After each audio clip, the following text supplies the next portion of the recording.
Heather McGeory, and I'm going to be moderating this panel this morning on carbon neutrality and reduction.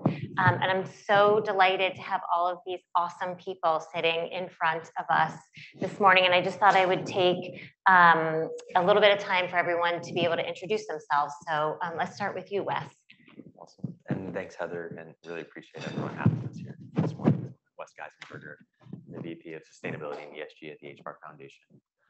At the HBAR Foundation, we're looking to grow the Hedera ecosystem, where we have 4 key funds supporting different sets of infrastructure across the Web3 space. And we're very happy to say that we have one of the largest funds. And the first fund in sustainability, our HBAR Foundation Sustainable Impact Fund, which I've been leading since late last year. So yeah, that's HBAR Foundation in a very quick nutshell. Thanks. Topher? I'm on mic, so I'm going to actually just sort of project a little bit. Topher White from Rainforest Connection. We're a nonprofit tech startup based in San Francisco. And yeah, we basically focused on acoustics. How can we use sound placed in remote places around the world to be able to pick up the sounds of threats like chainsaws, logging trucks, and also measure biodiversity at a distance. So it's really just a wealth of data that we can use, not just measure issues in the forest, but actually the health of the forest itself. Hey everybody, I'm Dave Ford. Nice to meet you. I run the Ocean Plastic Leadership Network, which is an impact network underneath Eco Networks. And it's dedicated to bringing together all sides of the ocean plastics crisis, from the Greenpeaces to the big petrochemical producers, to drive forward and accelerate on solutions. So we really look at like outwardly perceived really complex and chaotic environmental issues, and we bring all the stakeholders to try to figure out how to accelerate progress. And we are launching a network at the intersection of blockchain and climate, under the same premise. So we took 25 leaders just in August to Greenland. Sandra from GBBC was with us. We had Ripple, we had Solana, we had Greenpeace, we had organizations that don't always see eye to eye talking about how can we accelerate progress on climate change and really trying to sort of demystify some of the FUD that's out there about the intersection between climate and blockchain. So excited to be here. Thank you. Hi, I'm Peter Rosberg. I work for Ripple. I head up the carbon markets product, and we promote XRPL as our blockchain of choice for carbon markets.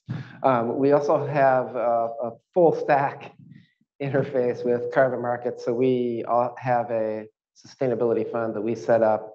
Around 50 million of it is dedicated to actually doing equity investments in interesting projects. And those could be offset producers or people building infrastructure support for carbon credit products.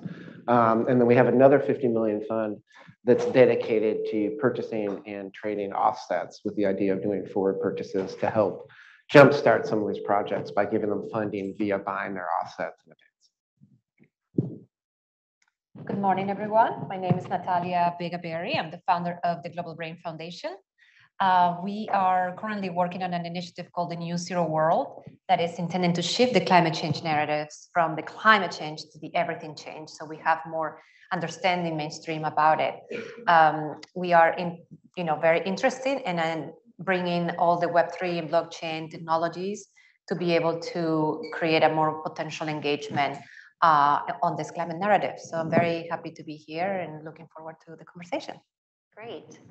So I think this is primarily an audience that is more focused on blockchain and Web3. And we're here to also talk about carbon markets, carbon neutrality, which has been such a big part of the conversation in the climate finance sector over the last year or so. And one of the things that I think we have all experienced is this conversation of, oh, but all of crypto is just bad because it uses all this energy, so let's just throw it out. And so I thought that we would just kind of like put that elephant in the room and address it a little bit in this conversation. And Natalia, would love to just ask you to talk a little bit about that. Thank you. Yes, it's interesting you say the elephant, because we call it a green elephant in the room, right? It's the actual problem that there's a perception, we have to replace dirty energy with clean energy. So that's the mandate to get into the 1.5 degrees, which is the goal for everybody to have, carbon neutrality. So there is this sense that people understand we cannot, adopt a new technology that is using more carbon electricity because that's going against us. Anyway, so the goal that we need to do is really try to create new narratives around it and just bring the positivity and really what is the real goal in terms of changing narratives for carbon. And I think it is a challenge. I think we haven't seen yet something that will really help for the people to understand what it really is and what is the balance with the perception that people has and what is the reality. So I think that that's the job we have. We have a lot of information in terms of data from the UNFCCC in terms of what is that is needed and required right now in terms besides global policy. And one of the things that came up was the narrative change. It is really important because of the climate psychology. We have a very challenging prospect of action of we as humans because we don't see a future. So the current climate narratives are not providing us any vision of a future. So we are focusing on this initiative we're working on, this reimagining the vision of our future and just really see what is the opportunity. So that this is where blockchain comes in, because our current narrative, the struggles with instead of shining a light in the good things and the positive things that can influence for climate change, it shines a light in terms of the usage, and that is not good for the environment. Great. I don't know, does anyone want to address that also from a more technical perspective, Western? Sure. So I think there's a lot of things that we can talk about in terms of the footprints of different blockchains and DLTs that are out there. As part of the HBAR ecosystem, we helped sponsor a report that University College of London came out with last year, even just looking at the subset of proof of stake networks compared to some of the other ubiquitous networks like Ethereum and Bitcoin, and showing the differences of these technologies. But at the end of the day, you can only reduce it so much before you just have to get rid of the technology. And with Hedera, we've been focused on having an extremely low carbon footprint because our technology is efficient. But at the end of the day, it still has some footprint. It's the equivalent footprint of driving 4 cars a year. So just to put it in perspective, where some of these other networks have been compared to using the same energy footprint as small, medium-sized countries. But this technology has a purpose, right? It's not here just for the sake of being here. And one of the things I do like to point out is that there's an opportunity to use this technology to help solve some of the most difficult issues related to climate change, related to the UN SDGs, where you can actually use this technology for auditability, use this technology to create a balance sheet for the planet, for these different UN SDGs, whether it's for carbon emissions or for voluntary carbon markets or compliance markets.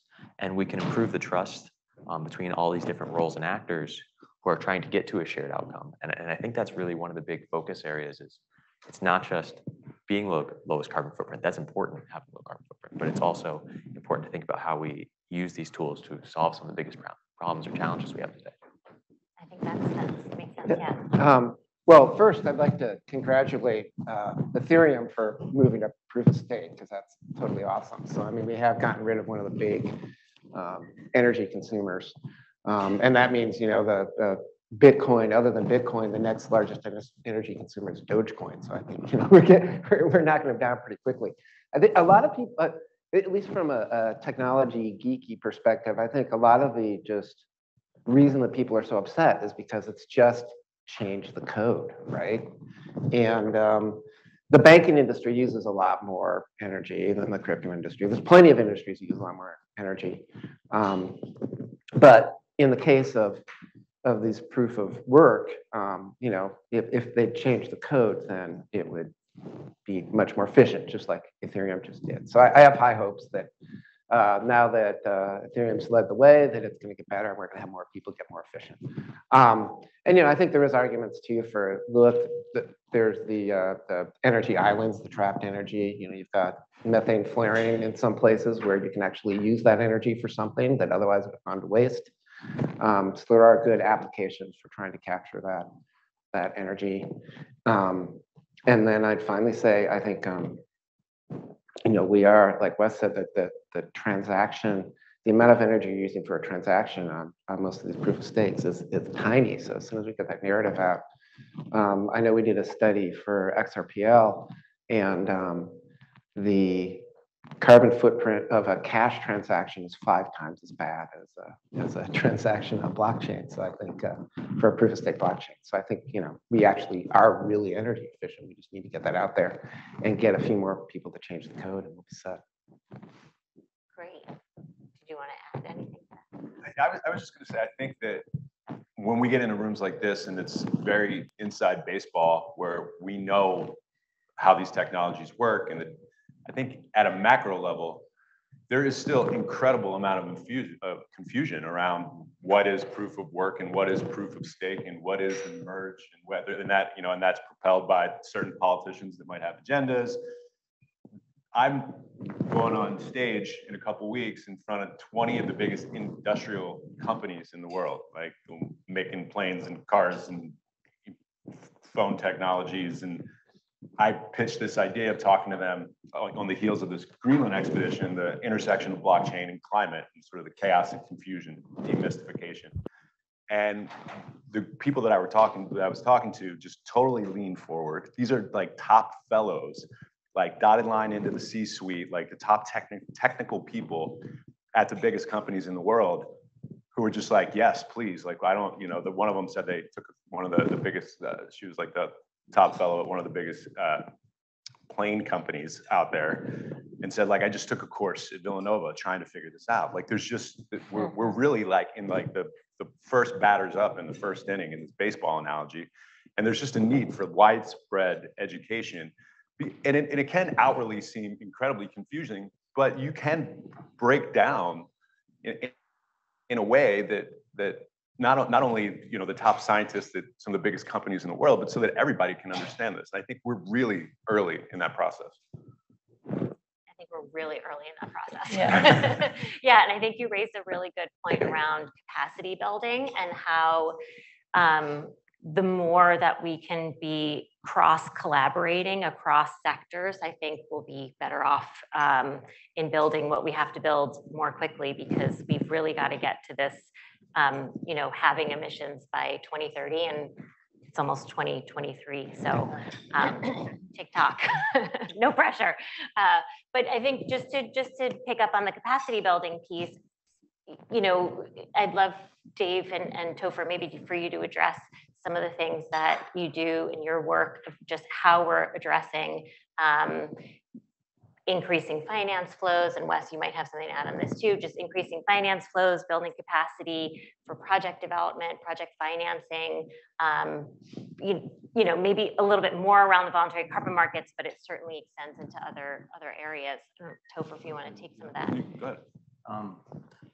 So when it comes to carbon neutrality, a lot of what this ends up happening in our field is really around offsets, right? So what are the offsets that can happen from avoided deforestation, from basically a change in the methods that we're using to protect the environment around the world? So in our case, I'm really interested in the ways in which you all have seen blockchain applied to not just the carbon markets themselves, but also, say, carbon co-benefits such as biodiversity and things like that play into it. I'm really interested in the applications that you've seen. If anyone wants to talk to that. I mean, I think the sort of lowest hanging fruit use cases that we've seen is certainly like bringing trust and transparency to the carbon market. That I think is where, there's obviously a lot of energies there. I would also say that, and maybe I could set Wes up, we're starting to see some really interesting supply chain tracking, which obviously has like huge carbon implications. And can you talk about what you guys are working on there? And it brings accountability, right? That's the huge piece in terms of, blockchain technologies. That's the interest, for example, the United Nations, how to adopt that and the different agencies like UNEP, UNDP for accountability, especially when we talk about the intersection of greenwashing and, global policy. So one thing, I think we think about is this balance sheet concept. And our goal from the Sustainable Impact Fund at the HBAR Foundation is bringing the balance sheet of the planet to the public ledger and making everything auditable, data discoverable, so we actually understand the information from these audit trails in an easy and succinct way. but ultimately getting to a liquidity point. And to do that, we need to bring some of these major carbon emitters on chain. And so one of the tools we've created is a tool called the Open Source Guardian, which makes it easy to take a digital measurement, reporting, and verification process, whether it's from measuring carbon emissions or creating voluntary carbon market assets like offsets or renewable energy credits on chain. And so one of the big implementations actually just came out in the release notes this week that it's coming to life this month is Avery Dennison announced with their Atma.io platform. And for those who don't know, Avery Dennison's the world's largest RFID manufacturer. They create more digital labels and are in more items than you may know. If you check the back of your shirt, that little red triangle is Avery Dennison's logo. But they're taking their digital trigger technology and they've integrated it to Hedera as a public ledger to take advantage of the different throughput on Hedera, but also to use the Guardian to track carbon emissions on all the different items that run through Atma.io. And the idea that every single product has its own unique fingerprint, that includes a carbon footprint. That includes following a methodology for carbon accounting where you need to know the roles and actors. And every RFID scan is a different point in the chain of custody for these real world assets. And the assets they track have a much larger carbon footprint than most public ledgers. They're integrated with some of the biggest companies in the world. Some of their largest customers are folks like Adidas. And this technology that they're bringing to market is a mass scale use of DLT. They've talked about doing billions and billions of events on a public ledger. I don't know of another Fortune 500 who's run an application on a public ledger in that way, but we're super excited that they've decided to do that in the carbon markets and bringing their balance sheet for their customers, as well as Avery Dennison itself, involves the public ledger as part of that narrative. And we in our ocean plastics network, we work with most of the big companies that are reliant or produce or the retailers that work in the plastic ecosystem. And Avery Dennison is like one of these companies that normal folks may not have heard of, but they're like incredibly important and powerful.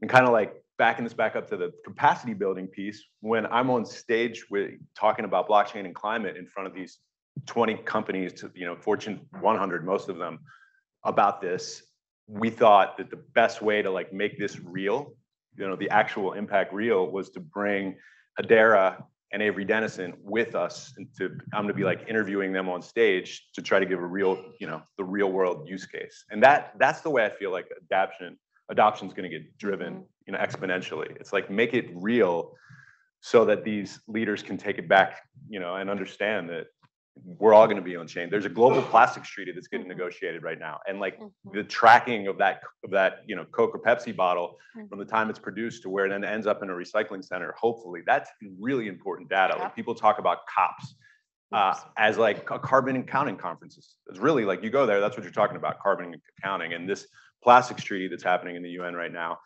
I think probably at a minimum is going to end up being a plastic accounting conference. And without this kind of technology, or maybe to better say, like with this technology, it can bring a layer of trust and transparency that we've like never seen before.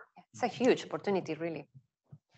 Yeah, and go ahead, Topher. And some of the best applications we've seen for supply chain in, frankly, illegal logging issues in especially South America is the fact that often trees will be illegally cut, inserted directly into the supply chain at various places. So when the actually legal trees are cut, to be able to take an RFID attached to the tree, and then make sure it's tracked all the way through, because in fact there are entire industries in illegal logging or the logging in general that rely upon inserting, illegally cut timber along the way.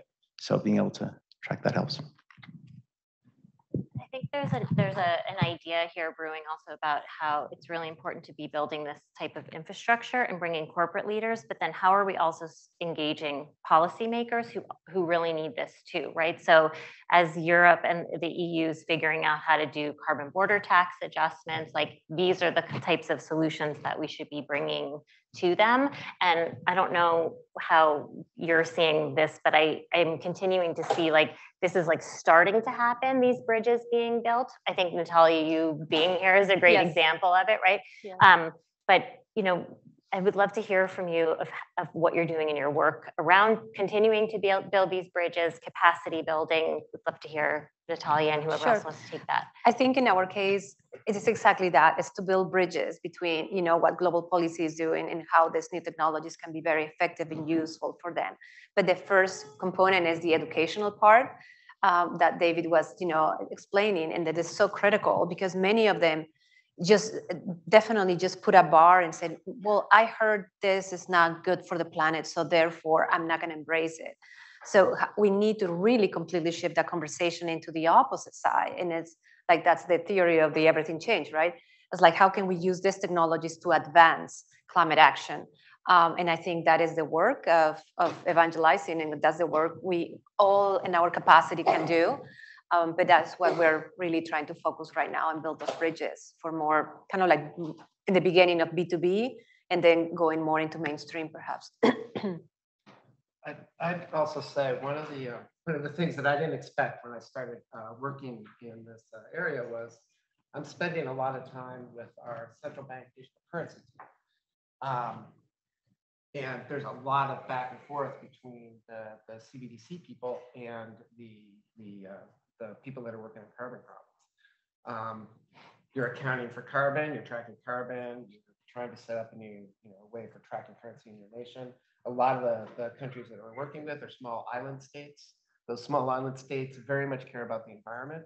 And then you have a fiat on-ramp, so you can trade and buy carbon credits. So I think it's been an interesting way that we at Ripple have been able to use XRPL, not only to help these governments become more independent financially, but also solve their carbon problems at the same time.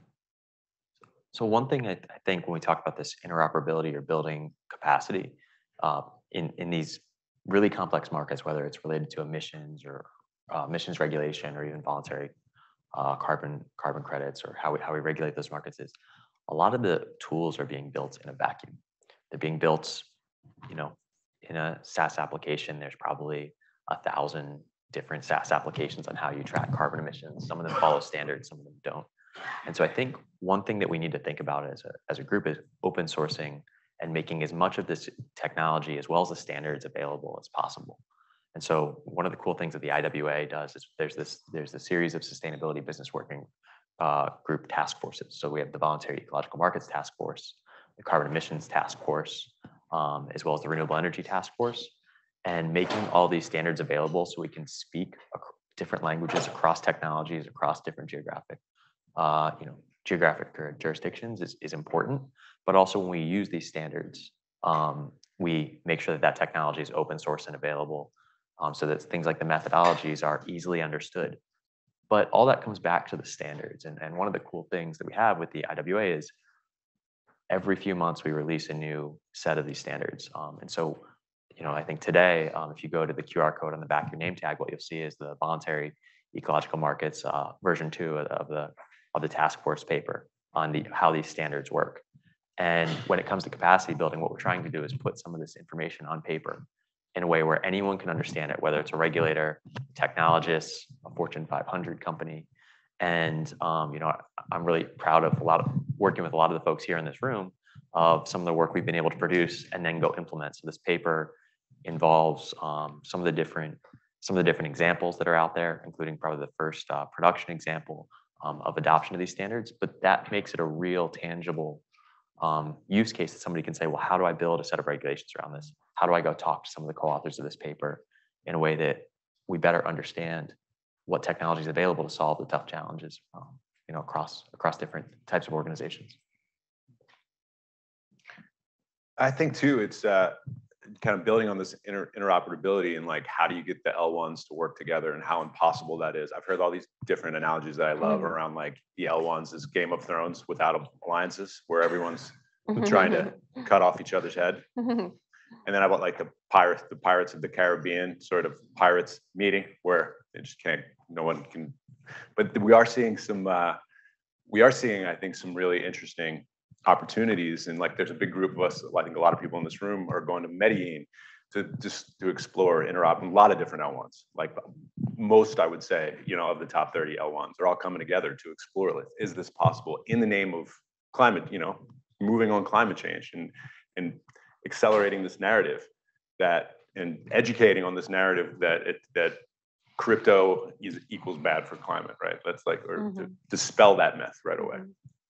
I feel like even we need a little bit of like, what is the solution, blockchain solutions type of, information summit forum, something that will just address sustainability through blockchain or other things that the ESG factor and all other pieces. So business, the private sector brands can understand really how they can channel their solutions also through blockchain. Yeah, I think there is a lot on this capacity building, and even just, I noticed I have more of a climate finance, and I'm a former carbon trader. That's my background. Is like when you say standards in your universe, I'm constantly thinking about a different set of standards, and so even just how are we coming together? And that's why I was asking you a lot of qualifying questions. I was like, what do you mean by standards? What kind of standards? Whose standards? Because we say standards for whatever business we're in, right? But we don't have, we all mean something different. And so even just that like aligning on what are we even all talking about when we mean standards is, I think, quite critical. And I also want to just address the standards that I'm thinking about, which is gold standard, Vera, et cetera, right? There's like a lot of energy in the room right now around like, well, what are they going to say? And what's the public consultation? And so we'd just love to, I feel like that's another elephant that'd be great to talk about. So, however you want to take that question around how you're integrating, not integrating, looking forward to, have anxiety about Vera and gold standard and their blockchain process. Oh, I don't know, or Topher, I don't know if you also want to address it from just your perspective too. Yeah, so I think one of the cool things is a lot of the rule sets that Vera and Gold Standard have today in the methodology perspective is out there, it's available. And there's a lot of opportunities to take those rules and map them into some of the processes that we do in DLT. So one of the things we're working with is as the HBAR Foundation is part of the Gold Standard Working Group on DMRV. Hedera is part of the Tokenization Asset Working Group. And I know a lot of the folks in the room are part of these different working groups as part of Gold Standard and Vera. So we always appreciate the process for them to welcome us into the room to help scale markets. I think they understand that there is an ability to scale there. What we've done from an HBAR Foundation perspective is we've actually created an open source tool that allows you to map every role and actor tied to a methodology. We call it the digitized version of the methodology of policy, where you can get trusted data from every actor to try to bring some of these processes that they have in an on-chain way where we're not just tokenizing the asset without an audit trail. I think one of the big concerns is there's potential double counting issues if we can't understand what was in the registry versus what is on chain. And there's questions and real concerns about the tokenization if there is no auditability of it. And so I think that what they're trying to do is get a handle on those things, and we welcome them understanding and capacity building, right? Internally in their organizations, in the industry, to better get their head around DLT, better understand some of the interests and motivations. And if we can work together to scale carbon markets, I think that's only a good thing. So yeah. Yeah, I mean, it is a really exciting moment in carbon markets, definitely for sure. Carbon is also just a single metric that is very complicated to measure, of course. Looking beyond that, even in Climate Week, I think we're seeing there's recognition that carbon measurement itself is insufficient, except in the context of biodiversity and the rest. So there's never been a better opportunity now to make use of blockchain tech that's out there now to help people on the ground who are helping to protect biodiversity through monitoring tools, through smart contracts, being able to make sure that payments get to them in a way that helps to encourage their fostering of the environment. So yeah, whatever the standard will be that measures biodiversity as a carbon co-benefit, it's not quite out yet, but in the meantime, we can do a lot of good.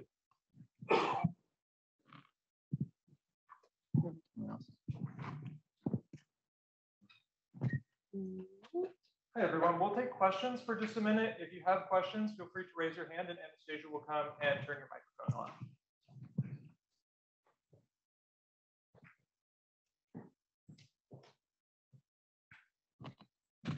I don't know if I need my, but Wes, you were talking about a tool that you were working with Vera on. I didn't hear you. I missed it, and I wanted to write it down. So I was wondering what that tool was that was for tracking the methodologies. So we aren't necessarily working with Vera on the tool. The tool is an open source tool where you can map methodologies in it. So if you have a rule set that's out there today, whether it's a rule set that exists from one of the major registries out there or a new rule set that you want to propose.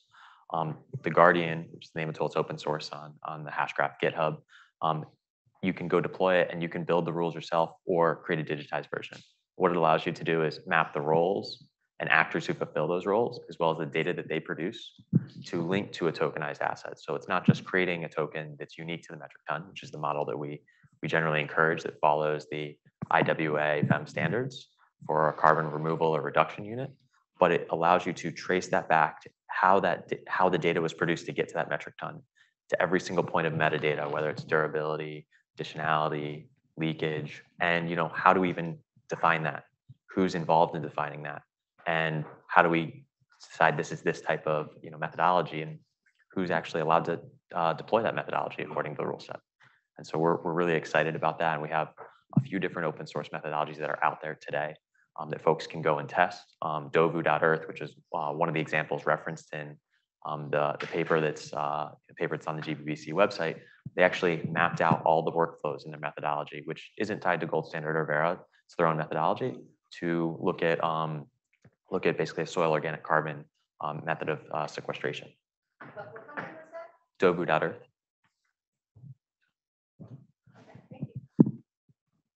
Hi, everyone. Thanks for a great conversation. Dave, you mentioned the Medellin gathering in Colombia in a couple of weeks. Can you talk a little bit about what it actually is for those who are not familiar? Yeah, sure. So it's being run by APCO WG, which is like looking at sort of the specifically infrastructure and how different L1s can work together to come up with, in the spirit of coming up with interoperability principles. And I know that Wes is going, Peter's going, and I think it's pretty interesting, and I think powerful in that sort of grand scheme of like the history of this space to even start talking about this. I don't know, Wes and Peter, if you guys have any comments either. I'll just say this in the spirit of the comment you made earlier. I think that sustainability and different climate goals it's a method of co-opetition. If I can help Peter, or Peter can help me, we're going to try to help each other to go solve the toughest challenges in climate. There's different technology tools that can help solve the problem in ways that we're each individually, as our networks and individually good at. And I think it's just collaboration to try to solve the toughest challenges that we have in front of us. Yeah, and I think it's built into everybody's DNA in the Web3 world that everything has to be public and open source is important. And so there's a lot of sharing of tools and capabilities. And I think for a lot of people, certainly for me, it's like, look, we're all on the same side. So if somebody else wins, I'm not that bummed out. At the end of the day, we all want to help each other out. There's all sorts of great projects we want to do. And if I see some cool technology that Wes is building or Protocol Labs is building, I want to use it too, and we figure out a way to work together. That's the great thing about the carbon markets in general. Is I really feel like there's a lot of, we just want to solve this problem, whatever it is. And I mean, a rising tide will lift all the ships, right? I mean, this is a mega PR public perception challenge that this industry is trying to overcome. And I'm very encouraged that so many of the biggest, so let's just say top 30, top 40 L1s are coming to this.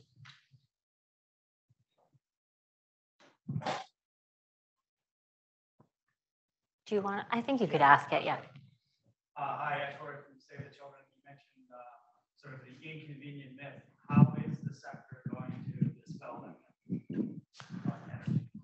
Well, I think the merge just happened, right? So that's sort of maybe the biggest headline that's happening right now. I don't know if anybody has any comments, but that's definitely what jumps off the page to me is like sort of what's happening now. From our perspective, one of the cool things is I get a chuckle when somebody finds out they're using Hedera, but they don't necessarily know. And it's ironic that Avery Dennison, which is in the back of everyone's shirts, and sometimes they know the triangle logo, but they don't necessarily know the name, is one of the ones who's enabling a use case where you could track carbon emissions in a really scalable way. You're talking about billions of unique items.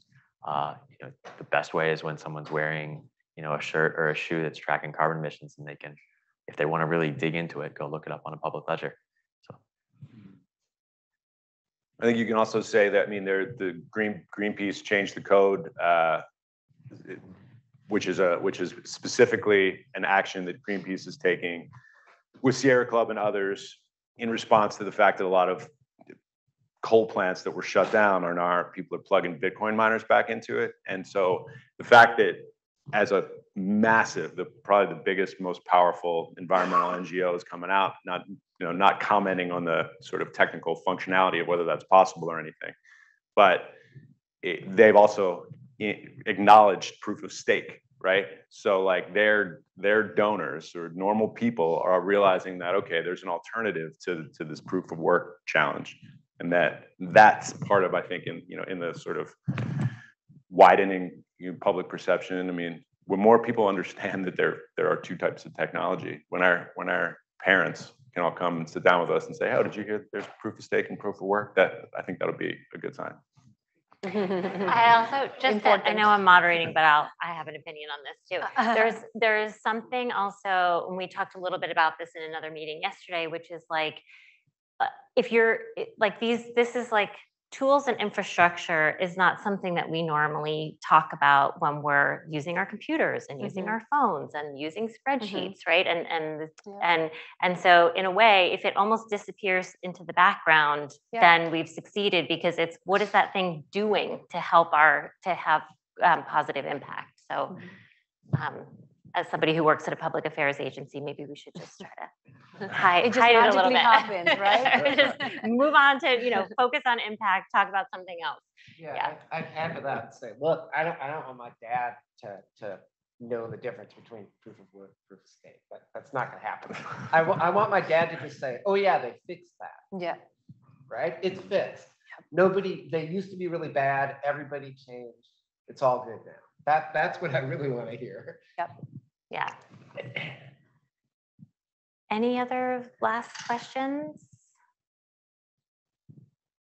No? Any other last comments? Anything you want to say you didn't get to say? Thank you to the Blockchain Business Council for having us and raising this important conversation. I think that's, really crucial that we address new narratives, understand proof of stake, and all of the things that need to be, across the sector, this new emergence. I don't think my parents are going to understand that. So I'm with Peter. Like we fixed this. That's a great goal. Great. Well, thank you so much. Thank you.